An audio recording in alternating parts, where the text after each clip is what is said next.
May 23, 1706. The village of Ramillies, Spanish Netherlands. When local farmers returned to their fields 3 days after the battle, they found something that made even hardened men of war fall to their knees and weep. The earth itself had turned black, not from gunpowder, not from fire, but from blood, so much blood that it had pooled in the furrows like irrigation ditches, attracting swarms of flies so thick they formed moving clouds that darkened the afternoon sun. But that wasn't the worst of it. In a shallow ravine near the Petite Guite stream, they discovered what remained of the French cavalry's right wing, or rather, what the horses had done to each other and their riders, when 25,000 mounted warriors collided in the largest cavalry engagement of the century. The witness reports, sealed for decades in military archives, describe scenes that traumatized veteran soldiers. The official records called it a decisive tactical victory, but the truth was far more terrifying. Before we uncover the truth about the Battle of Ramillies cavalry, when 1706 Marlborough's horse destroyed the French right wing in what became the bloodiest mounted combat in a century, with 25,000 cavalry engaged in a killing ground that stretched across 3 miles of Belgian farmland, make sure to subscribe to Fear Sermon and ring that notification bell. Drop a comment below telling us where you're watching from, because we love hearing from our community of mystery seekers. Today's story will take us into the nightmare that military historians have sanitized for 3 centuries. The year 1706 marked the 6th year of the War of Spanish Succession, a conflict that had already consumed hundreds of thousands of lives across Europe. But warfare in the early 18th century maintained certain aristocratic pretensions. Battles were choreographed affairs, fought in open fields by soldiers in brilliant uniforms, governed by rules that had evolved over centuries. The Duke of Marlborough, John Churchill, had revolutionized this gentleman's warfare with aggressive tactics that horrified his contemporaries. His reputation among the French soldiers bordered on supernatural dread. They called him Le Diable Rouge, the Red Devil, and whispered that he had made a pact with dark forces to never lose a battle. The village of Ramillies sat in the heart of Brabant, a landscape of gentle rolling hills and prosperous farms. The Petite Guite and Mayenne streams carved through valleys that would in a few hours serve as natural killing grounds. The local population had fled days before, warned by the gathering of over 120,000 soldiers, French on one side, Allied forces on the other. What made this battle different was the terrain. Unlike the open plains where cavalry traditionally operated, Ramillies featured marshy ground, hidden ravines, and soft earth saturated by spring rains.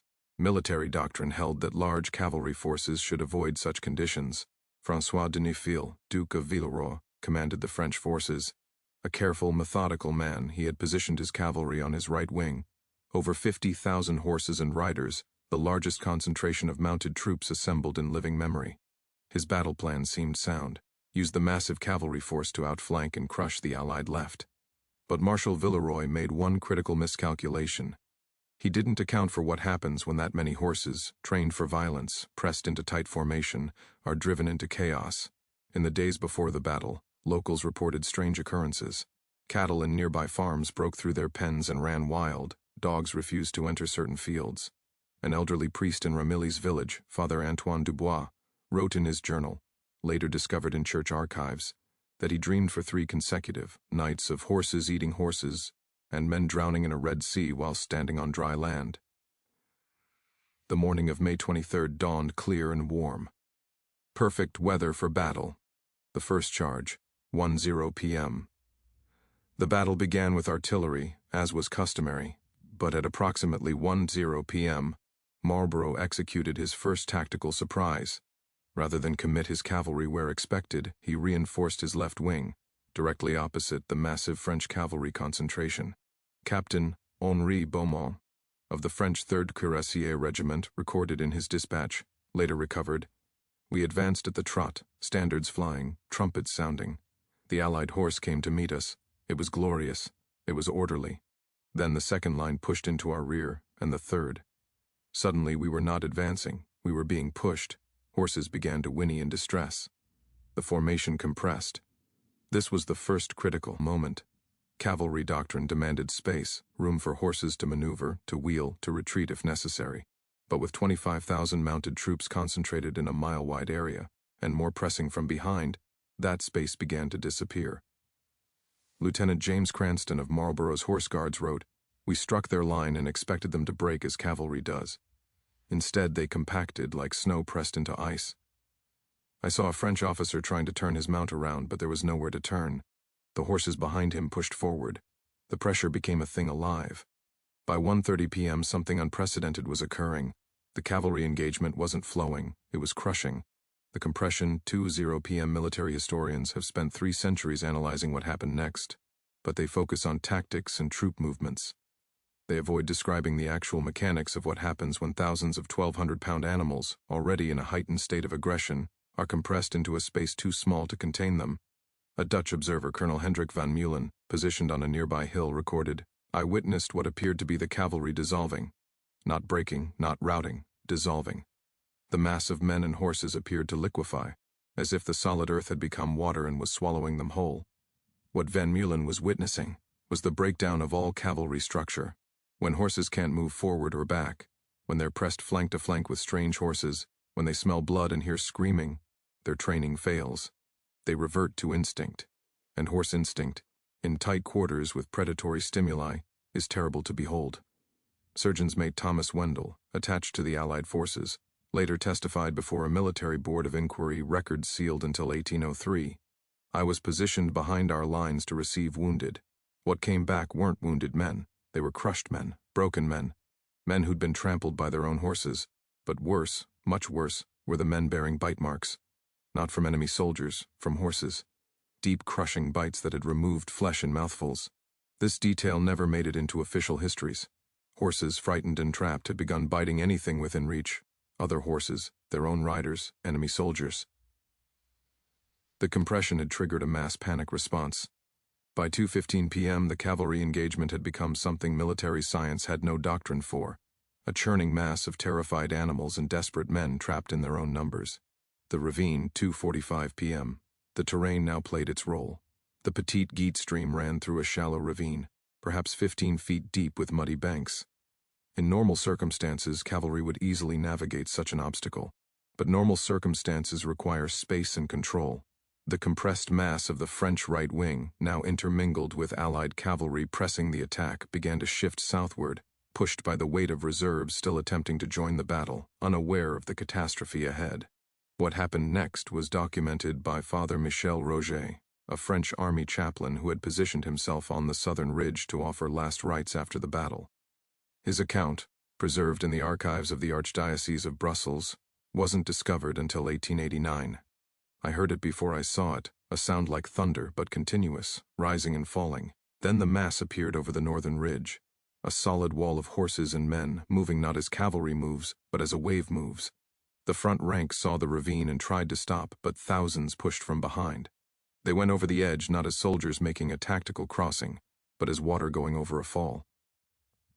The first horses and riders disappeared into the ravine, then the second rank, then the third.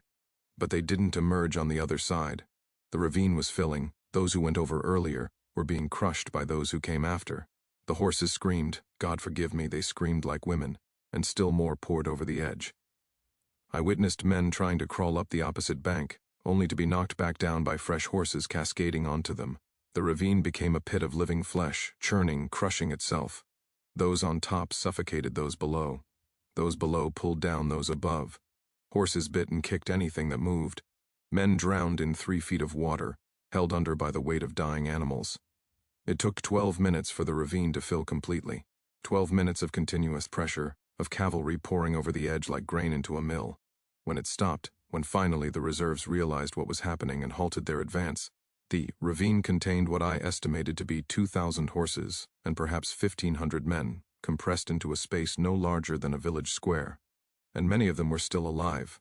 If this story is giving you chills, hit that like button. Share this with someone who loves dark mysteries that history tried to bury. Let's discover what happens next, because the nightmare was only beginning. The battle continued until approximately 7:00 p.m. that evening.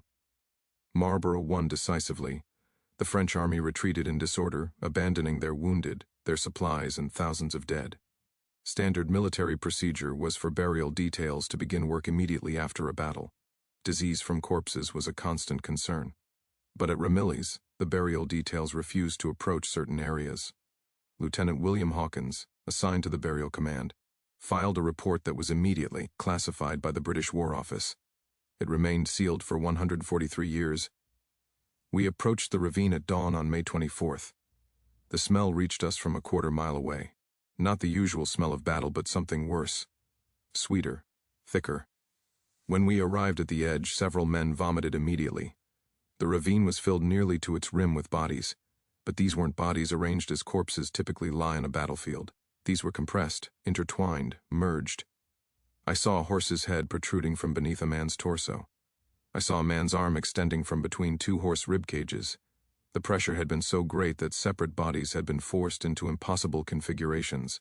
Worst of all, there was movement. Not much, but definite movement. Things shifting in the mass.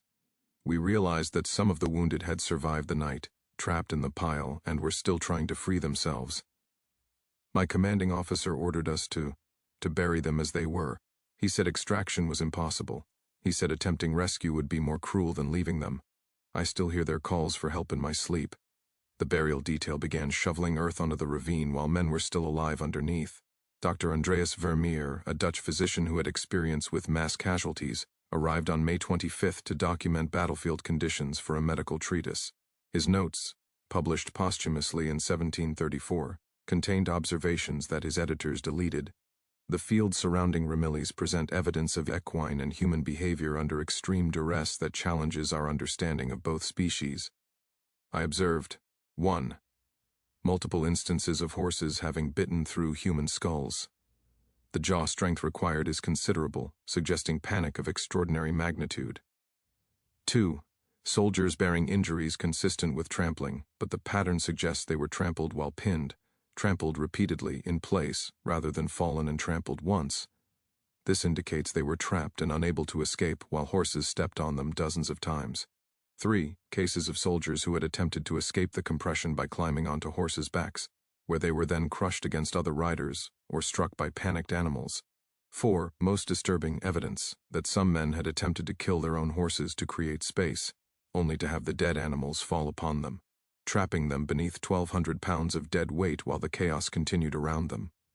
The official casualty figures reported 2,000 French cavalry deaths. Vermeer's private estimate, based on his field survey, between 5,000 and 7,000 deaths directly attributable to the cavalry compression, with another 3,000 so severely wounded they died within days. But those numbers don't account for what happened after dark on May 23rd. Local farmer Jan Koopman, who returned to his property on May 26th, discovered why the burial details wouldn't work at night. His testimony to local magistrates: the field was crawling, not with rats, we expected rats, with wounded men who'd crawled out from under dead horses. Men who'd been left for dead but weren't dead. They moved slowly, broken, calling out in French and English and Dutch. Some had been trapped under corpses for 3 days. They begged for water. They begged for death. The worst was near the ravine. Things had worked their way to the surface. Pieces of men still attached to pieces of horses. One soldier had his leg trapped beneath a dead horse and had spent 2 days trying to gnaw through his own leg with a broken sword blade. He'd gotten perhaps halfway through the bone when we found him. We tried to help. God knows we tried. But the chaplain said most of them were beyond saving, and the army wouldn't send physicians for enemy wounded. We brought water. We brought blankets. And when they begged us, we brought mercy. This last phrase referred to the local practice of euthanizing mortally wounded animals. The magistrate's record notes that several farmers admitted to granting mercy to at least 40 soldiers who couldn't be saved. The British and Allied command wanted the battlefield cleared quickly, but the ravine presented a unique problem. The bodies had settled, compressing under their own weight, forming what one engineer described as a solid mass of organic matter. Standard burial meant covering it with earth, but the ravine was in danger of becoming a mass grave that would collapse and expose itself when the bodies decomposed. The solution was brutal in its efficiency.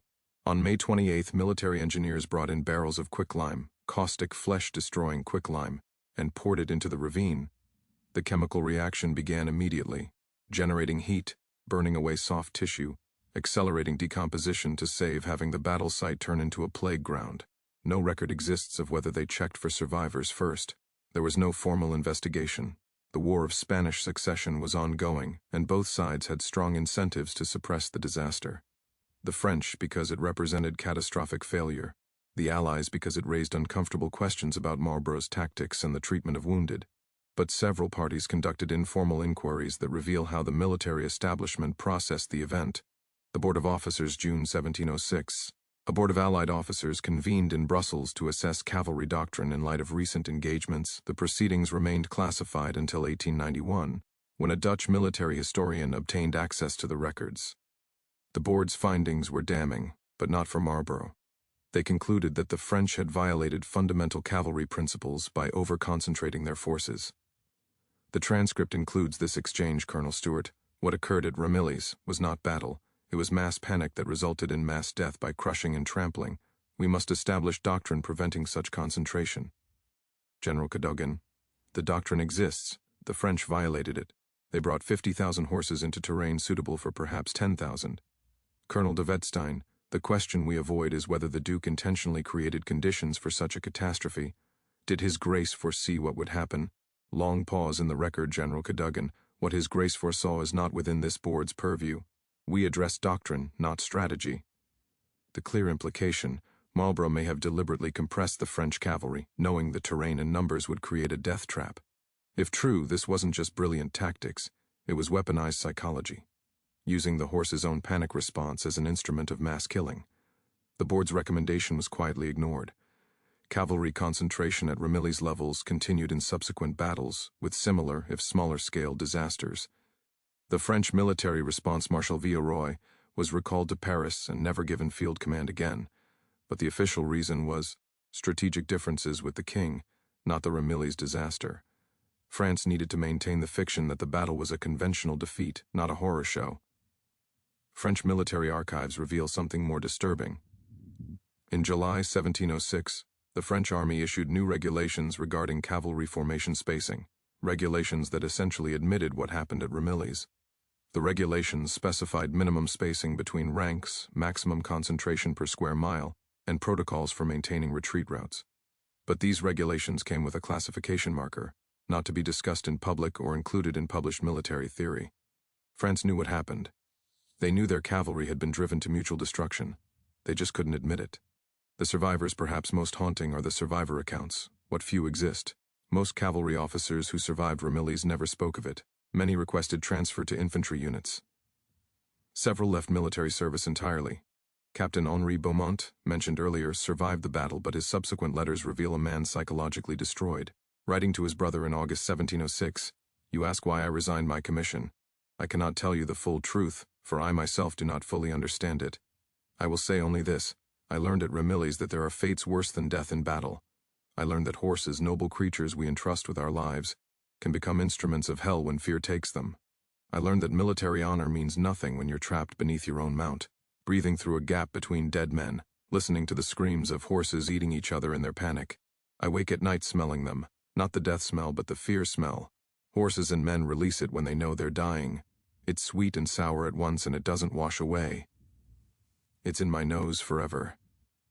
Most of all, I learned that we did it to ourselves. No enemy force could have created what we created through our own numbers and our own panic. We became our own worst weapon. Beaumont died in 1708 at age 31.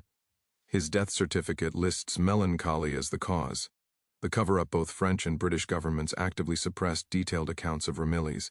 Published battle histories focused on Marlborough's tactical genius and the glorious cavalry charges, not on the ravine or the compression deaths. A London publisher, Edward Harman, attempted to publish a truthful account in 1712. His manuscript was seized by government order and burned. Harman was charged with publishing material prejudicial to military recruitment and imprisoned for 6 months. The legal reasoning was explicit. If potential soldiers knew what actually happened in cavalry engagements, recruitment would become impossible. This censorship was so effective that for 150 years, Ramillies was taught as a masterpiece of conventional cavalry tactics. The mass death by crushing wasn't mentioned in military academies. The ravine filled with living men wasn't discussed in strategy texts. Even now, most military histories of Ramillies devote perhaps one paragraph to the difficult terrain and its effects, without describing what those effects actually were. The local response the people of Ramillies and surrounding villages never forgot. They knew what the armies had left behind. For years after the battle, farmers plowing the fields around the ravine regularly turned up bones, human and equine so intertwined they couldn't be separated. Local legend held that these weren't just old bones, they were cursed bones, fused by the violence of their death. Father Antoine Dubois, the priest who had dreamed of horses eating horses, wrote in 1710, "The village lives with ghosts, not metaphorical ghosts, we hear them. On warm nights when the wind is still, we hear horses screaming from the fields. We hear men calling in French and English. The children won't play near the ravine, though it's been filled and planted over. I performed 3 exorcisms at the site. The bishop forbade more, saying I was encouraging superstition. But he didn't spend the night there, he didn't hear what I heard. The ravine location, now farmland, remained cursed in local memory. A farmhouse built near the site in 1720 stood empty for decades because no family would live there. Those who tried reported nightmares, the smell of decay, and the sound of thrashing and screaming. In 1803, when Napoleon was studying the great battles of the previous century, he visited Ramillies. His military secretary recorded that Napoleon stood at the ravine site for nearly an hour without speaking. Finally, he said, "Marlborough was a genius, but sometimes genius is indistinguishable from monstrosity. The Battle of Ramillies changed military doctrine in ways that military historians still don't fully acknowledge. The changes weren't announced as responses to Ramillies. They were quietly implemented over the following decades. Cavalry doctrine evolution. By 1730, every major European military had revised cavalry manuals to include spacing requirements and concentration limits. These weren't attributed to Ramillies, they were presented as refinements based on recent experience.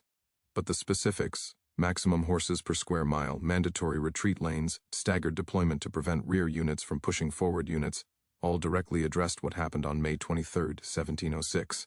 The Russian military went further. Their 1735 cavalry manual included a classified appendix describing what they called catastrophic cascade failure, the breakdown of discipline and cohesion under extreme compression.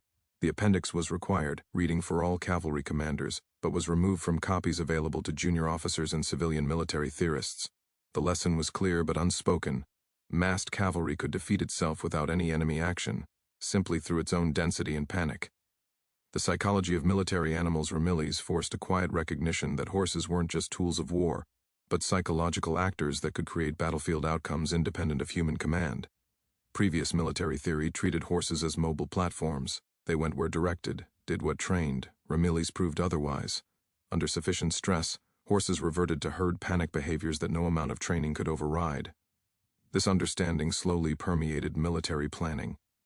By the mid-18th century, cavalry training included what were euphemistically called density exercises, training horses to tolerate tight formations and maintain discipline when pressed by other horses. This training was difficult, time-consuming, and often failed. Good cavalry horses became vastly more expensive and difficult to produce. Some military theorists quietly concluded that the age of truly massed cavalry, the kind that had dominated European warfare for centuries, was ending, not because of changes in weapons, but because of what Ramillies revealed about the limitations of horse psychology. The suppression of military truth, perhaps the most significant implication, was precedent-setting. Governments would actively suppress truthful accounts of military disasters if those accounts threatened recruitment or morale. The Ramillies censorship became a template. When similar cavalry disasters occurred in later battles, and they did, smaller scale but following the same pattern, detailed accounts were classified or destroyed. Military history became sanitized, focusing on heroism and tactics while eliminating descriptions of how men and animals actually die in war. This censorship had consequences. Soldiers went into battle with false understandings of what combat entailed. Cavalry commanders repeated mistakes because the lessons from previous mistakes weren't available to them. The military-civilian divide widened as the public learned a glorified version of warfare that bore little resemblance to reality. The pattern continues today. We know the tactical outcomes of historical battles in great detail. We rarely know the experiential reality, the smell, the sounds, the specific mechanics of how bodies fail under military violence. Similar cases. Ramillies wasn't unique, just uniquely well documented, even if those documents were suppressed. Similar cavalry compression disasters occurred at Malplaquet 1709. A smaller-scale cavalry crush killed an estimated 600 French cavalry when they were pressed into a marshy section of the battlefield. Official reports attributed the deaths to difficult ground, not compression. Poltava 1709. Swedish cavalry, pursuing Russian forces, compressed themselves against a fortified line. The resulting crush killed more Swedes than Russian fire. Charles XII's battle report doesn't mention it. Fontenoy 1745, a cavalry reserve, attempting to exploit a breakthrough, compressed itself in a narrow valley. An estimated 300 horses and 200 men died in the resulting crush, never having engaged the enemy. Each time, official histories attributed deaths to terrain difficulties or enemy action, rather than acknowledge the psychological phenomenon at work. Modern understanding it wasn't until the 20th century, with the study of crowd psychology and stampede dynamics, that what happened at Ramillies could be properly understood. The phenomenon now has a name in military psychology: compression cascade failure. It occurs when a large mobile force is concentrated beyond its natural density limits. Retreat routes are blocked or constrained. A trigger event causes panic in the front ranks. Rear elements continue to advance, not knowing what's happening ahead. The resulting compression creates a self-reinforcing cycle where crushing causes more panic, causing more compression. This pattern applies to humans in crowd disasters, cavalry in military engagements, and any situation where mobile entities are forced into impossible density. Studies of crowd disasters, Hillsborough, the Hodge stampedes, the Love Parade disaster, reveal the same dynamics that killed thousands at Ramillies. The difference is scale, and the addition of horses, whose panic response is more violent than human panic. Military historians who've studied Ramillies with modern psychological understanding conclude that Marlborough may have been the first commander to weaponize crowd psychology, to deliberately create conditions where the enemy would destroy itself through its own density and panic response. If so, he was a genius. But genius can be monstrous. What it reveals about human nature. The Ramillies disaster exposes uncomfortable truths about military culture and human response to horror. We sanitize violence to make it bearable.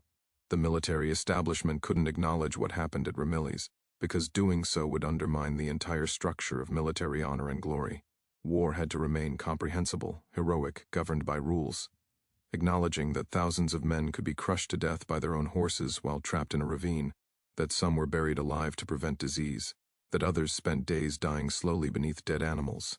This couldn't be integrated into a usable military narrative. We prioritize institutional needs over truth. Both French and British governments knew the truth of Ramillies but agreed, tacitly, to suppress it. Their militaries needed recruits. Their populations needed to believe in military glory. The truth was sacrificed to necessity. We have limited capacity for empathy with past suffering. We can read that 5,000 men died in a cavalry engagement and feel nothing. We need the details, the specific mechanics of suffocation under horse corpses, the sound of bones breaking under hooves, the smell of quicklime burning flesh, to truly understand and feel horror. But these details are exactly what's always censored from official history. We repeat mistakes when we suppress their lessons. The cavalry disasters continued after Ramillies because the lessons of Ramillies weren't shared. Each new disaster was treated as an isolated incident rather than a pattern, because the pattern was classified or destroyed. The village of Ramillies today shows few traces of the battle. There's a small monument, a museum with some artifacts, tourist information about Marlborough's tactical genius. The ravine where thousands died in 12 minutes is farmland now, growing corn and wheat. But local residents still won't build there. The land is cheap, much cheaper than surrounding property, but it remains undeveloped. When asked why, most locals shrug. Some mention the history. A few mention the dreams people have when they live near the site. Dreams of horses screaming. Dreams of being crushed slowly while unable to move. Dreams of calling for help while earth is shoveled onto your face. The French military cemetery near Ramillies lists 1247 identified dead. The British cemetery lists 832. These are the soldiers killed in conventional combat, shot, sabred, properly dead on a battlefield. The thousands who died in the compression in the ravine under the horses under the quicklime, they're not listed anywhere. They vanished into a sanitized casualty figure that doesn't distinguish between death in battle and death by crushing, between dying with weapon in hand and dying trapped under a pile of panicked horses. History remembers Ramillies as a great Allied victory, a masterpiece of military maneuver. And it was. Marlborough's tactics were brilliant, his victory was complete, the strategic consequences were significant. But history doesn't remember the ravine. Doesn't remember the 12 minutes of continuous cascading cavalry creating a pit of crushed flesh. Doesn't remember the survivors crawling from under corpses days later, broken and begging for death. Doesn't remember the farmers granted mercy with knives because no doctors would come. Doesn't remember the soldiers buried alive because extraction was impossible. We've forgotten because we chose to forget, because the truth of military violence is incompatible with the myths we need to maintain military institutions. And so the screaming fades from history, leaving only tactical maps and casualty statistics and monuments to glory. But the earth remembers. The earth always remembers. What do you think? Could Marlborough have foreseen the catastrophe his tactics would create? Did he weaponize the psychology of panic? Or did he simply exploit an enemy mistake? Was what happened at Ramillies a brilliant use of tactical opportunity, or mass killing by calculated cruelty? Leave your theories in the comments below. Tell us, when does military genius cross the line into monstrosity? If this story disturbed you, you're not alone. Subscribe to Fear Sermon for more lost chapters of history, the stories they didn't and want you to know, the truths they tried to bury along with the bodies. And remember, every monument to military glory stands on ground soaked with blood and screams that history chose not to record. See you in the next video. If you dare,